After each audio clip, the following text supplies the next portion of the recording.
Yogi Clan, welcome back to Yogi Cycle Service. I have been asked quite a few times by some people who are thinking of getting into YouTube, or some people who are just starting out on YouTube, or just friends.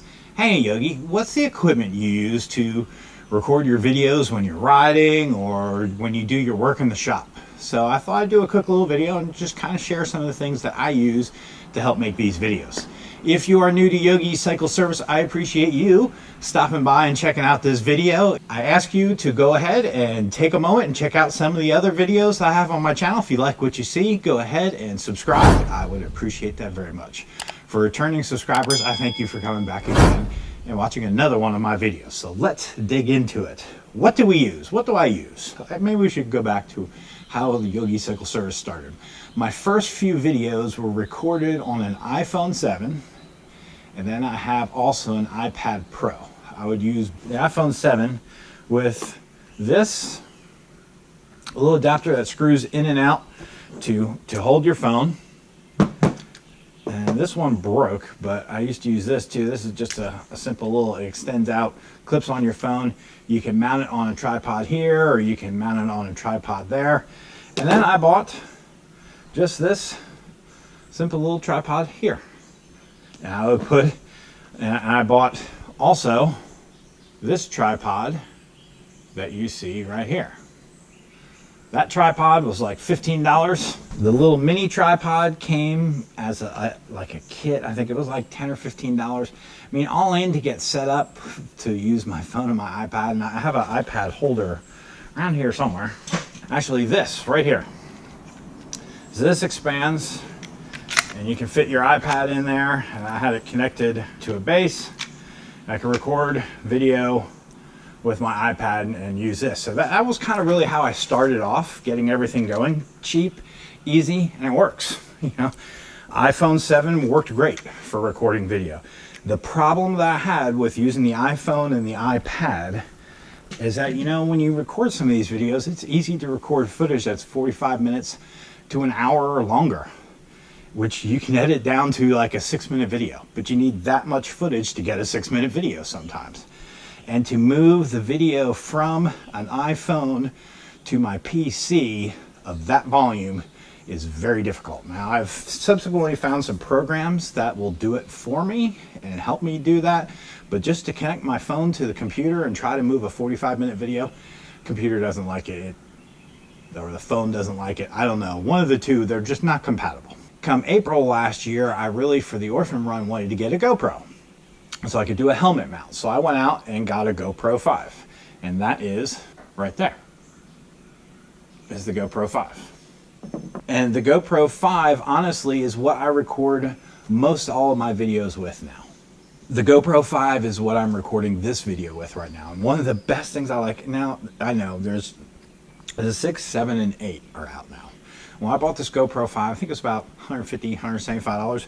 But the thing that I like about it the most is look, it connects to your phone. Stupid text message. It connects to your phone. Gosh, keep getting emails.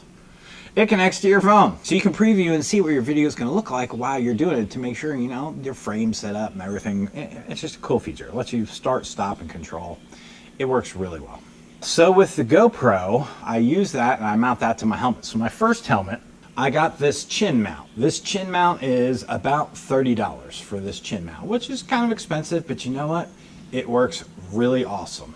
And with that chin mount, you can mount your GoPro that will slide down, lock in here, and then it comes up and it puts the GoPro kind of like right in front of your face.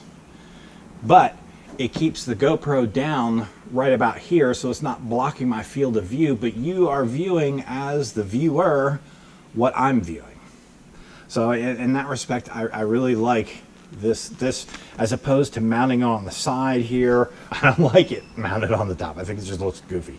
And mounting on the side here is great, but you lose all your view over on this side. So I wanted to keep it mounted here. So started off mounting it here.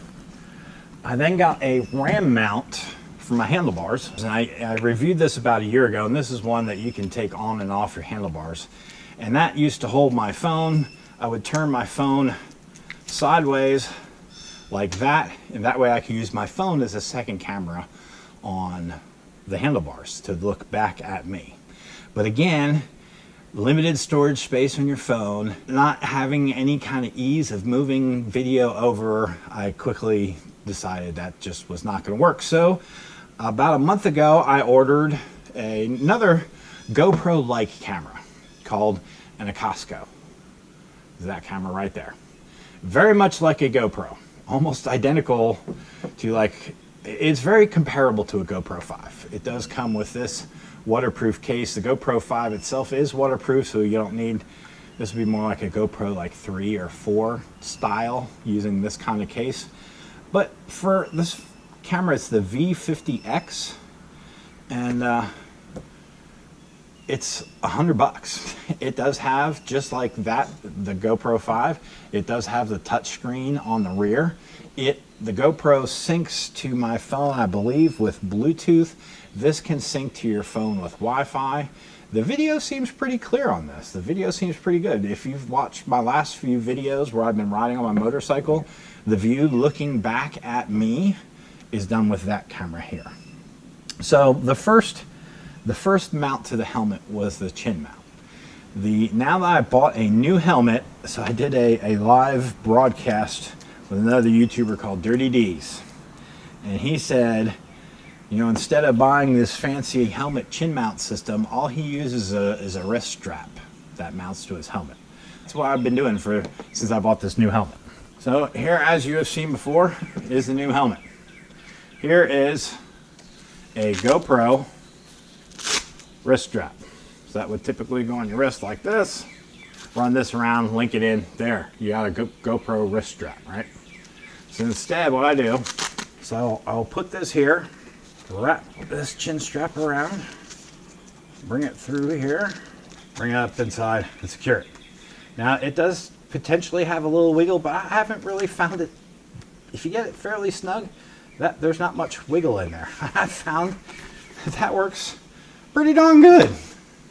And it's almost the exact same angle and everything that I used to have when I had it mounted on the chin bar on the other helmet. And that works pretty good. And then when I get to wherever I'm going, when I'm done filming, I just take it off like that and you're done. It's easy as that. And you know, so many times when you order a GoPro, what's one of the first things most people do? They order one of those like 50-in-1 kits where it comes with 50 different million little accessories and attachments, and you get them for like 20 bucks off of Amazon. It's fairly cheap, but it comes with a wrist strap. So when he mentioned on his live broadcast, hey, this is how I mount it to my helmet, I was like, huh, I wonder if I already have one of those. So I dug out my box that was up on the shelf and looked in there, and sure enough, there was this wrist strap. So I was like, okay, well, let's try it. So for now, I mount the GoPro to my new helmet with that wrist strap. Now it does get in the way a little bit of trying to push that button to move out the modular helmet, but you know what? It's really not that bad. So a Costco V50X mounted to the handlebars. And because of the way my handlebars are set up, the only place I've found to be able to mount this Acasco camera is on my rim mount. So again, I took a wrist strap. I happen to have another one. It came with 2 in this package. I'm probably going to hate myself for taking this apart. There's the wrist strap. There is a flat spot right here on the top of this ram mount, flat spot. So that goes right on top of there. Yes, I could peel the sticky off the back and stick it on there, I suppose. It's mounted now on top. Not very professional, not very crazy, but you know what? It works. It does the job. So that then mounts on my handlebars. So when I'm riding and I don't want the camera to block it, I'll turn my phone so it's sideways instead of vertical like what I usually have it. That way the GoPro can look right over the top of it. So that takes care of video. GoPro 5 on the helmet and a Costco V50X on the handlebars. So what do I do for audio? Because I don't use a microphone into my GoPro. I use a separate. So you can see here, this is a Sony microphone, and incidentally, where I got the idea from most of my setup really came from a video I saw a year ago done by Yami Noob. Yami Noob put out a video, and this is the GoPro 5, and this audio setup is because of Yami Noob. So this microphone here is a Sony microphone. That is the microphone when he does his studio work that he uses for his studio. I decided to go get a Purple Panda. I used the Purple Panda with a dead cat on it for when I'm riding the motorcycle. This Sony for when I'm doing my around the shop and in the shop video. Occasionally I will use this one if I have a table here and it's a windy day. But generally I use this mic here for the helmet, this mic here, the Sony mic for in the shop. The recording device I have, and this came from Yami Noob also, is a Tascam, the DR05. You can see I have it hooked up and it's recording now. So when I talk in it, you can see the little bar moves over. So this will record hours of talk. And it records it in WAV files, and it's really easy. You just plug it into here, plug it into your computer, move the files from the computer into your file on the computer. Now, which brings me to a thought. When I move videos off of the GoPro, all I have to do is hook a cord up to the GoPro, hook it up to the computer. I can move all the files from the GoPro to the computer. The Acasco does not work that way. The Acasco has a memory card in it. GoPro has a memory card in it. But I have found that I have to pull the memory card out of the Acasco camera and then put it into the computer to get the files off the computer. So if you don't have the availability to do that in your computer, you're going to need like a memory card reader that plugs into a USB port to do that. Tascam DR05 is what I use to record all audio. I really like it because if there's a problem with the GoPro, I still have all the audio recorded independently. Also, if I set my GoPro up like this and then decide to walk around the garage, my audio is right here with me. I'm not relying on a camera 10 feet away to pick up my audio. So I think it works perfectly, being able to keep your audio separate from your video. To edit, I use DaVinci Resolve. I have version 15. I think version 16 is out now. It is a free program. That will give you more bells and whistles than you will ever need. Every time I use it, I learn something new on it. But there's a ton of YouTube videos out there showing you how to use it. So getting over that learning curve of using that software those YouTube videos are invaluable. Now for the drone. The last piece of equipment I've added, this is the DJI Mavic Mini. I did buy the Fly More combo. Why did I buy the Fly More combo? Because with the Fly More combo, you get a battery pack that has 3 batteries in it.